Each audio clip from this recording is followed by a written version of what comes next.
Dad? Aren't you sleeping yet? It's time for bed, honey. Dad, I can't sleep. Can you tell me a bedtime story?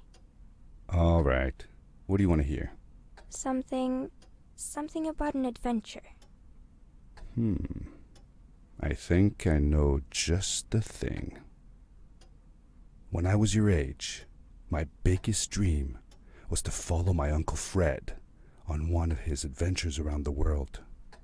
One day, he disappeared.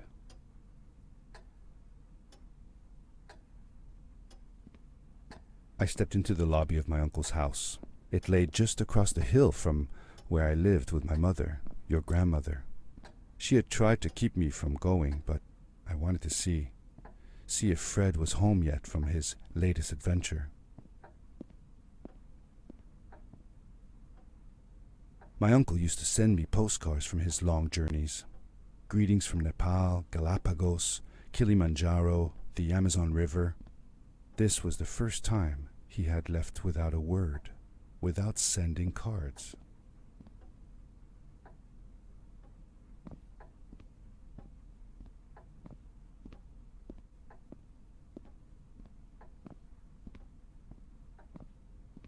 I had visited Uncle Fred's house countless of times, but in the locker, which usually was closed, I found something I hadn't seen before.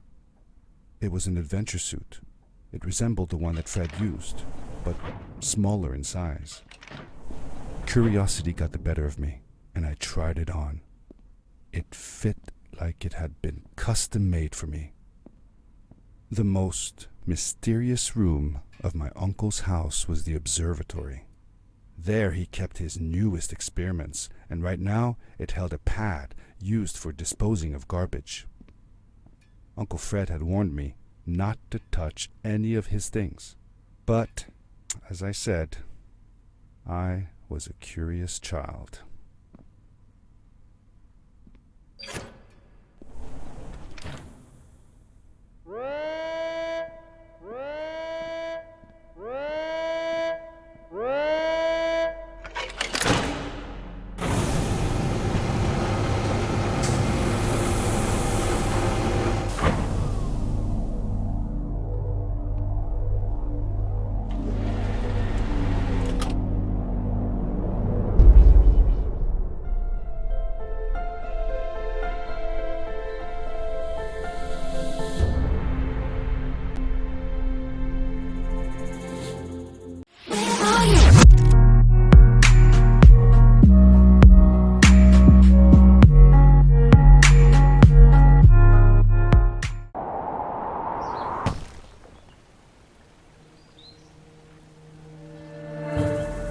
I landed with a crash, but thanks to the suit I wasn't hurt. I had no idea where the pad had taken me, but back then I didn't care so much about where I was going. The suit protected me from falls on the ground, but not in water. I couldn't swim with this thing on. Best be careful.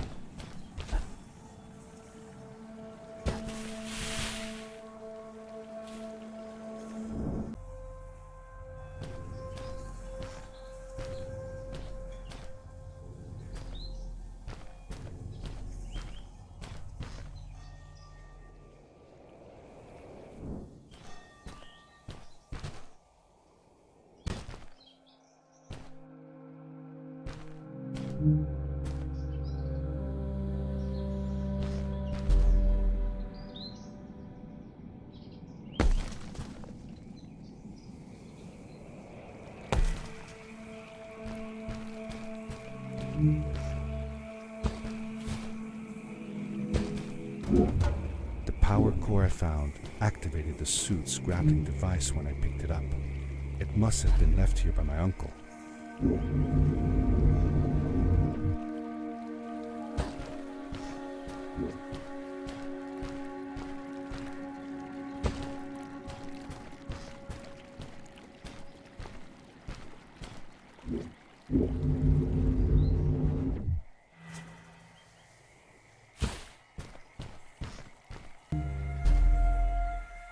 The grappling device left a sort of symbol everywhere I grappled.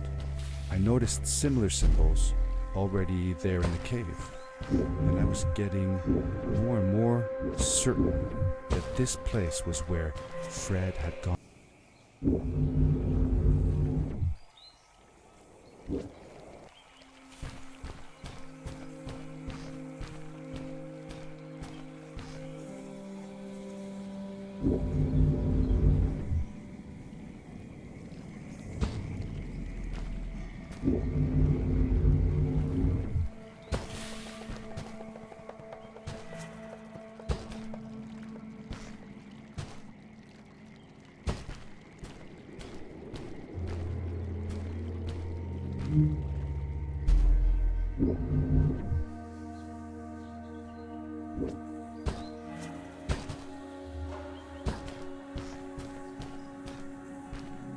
The adventure suit was fantastic. By combining a power leap with a grapple, I could fly long distances through the air at great speed.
These blue lights.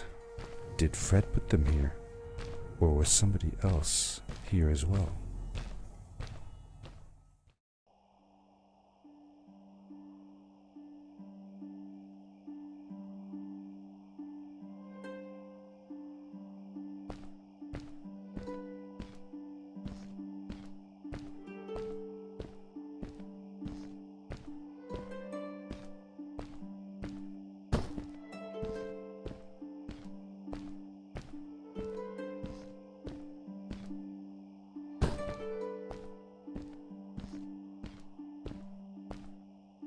Hello, who are you?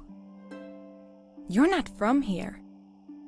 Wow, you look just like Fred, but smaller and with less on your face. She knew Fred. I told her that he was my uncle and that I was looking for him.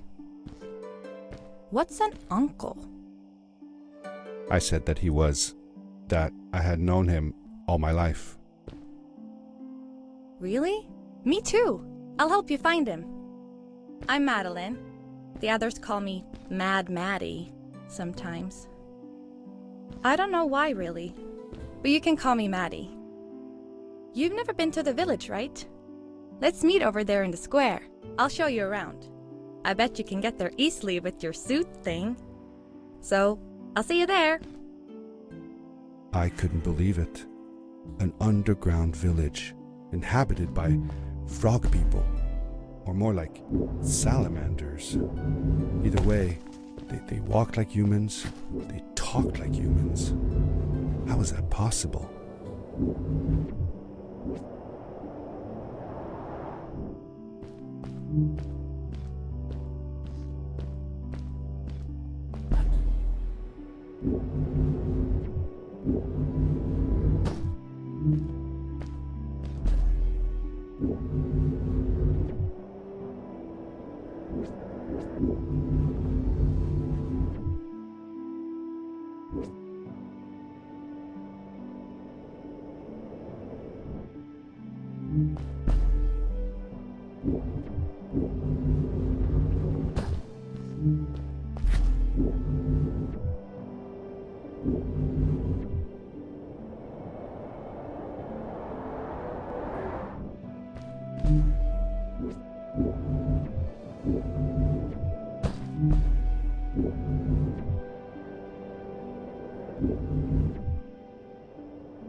Over here. Hi, welcome to my village. This is the town square, and there is Fred's tent. I haven't seen him in a few days, though. Maybe our elder Samuel knows where he is. He knows a lot of stuff. Mostly boring stuff, if you ask me, but it's worth a try. Before asking him, though, you should check out the village. It's not so bad, unless you have to stay for too long. When you're done, go to the island with the windmill, and you'll see Samuel's coat from there. I'll go on ahead and tell him that you're coming. He's not much for surprises. Later! I thanked Madeline and agreed to meet her later. It was strange. How could I talk to someone who was not even human and still feel like it was perfectly normal? It looked like most of the shacks in the village were built out of trash. Trash from our world. It was, after all, a garbage disposal pad that took me here.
For how long had Fred been gone?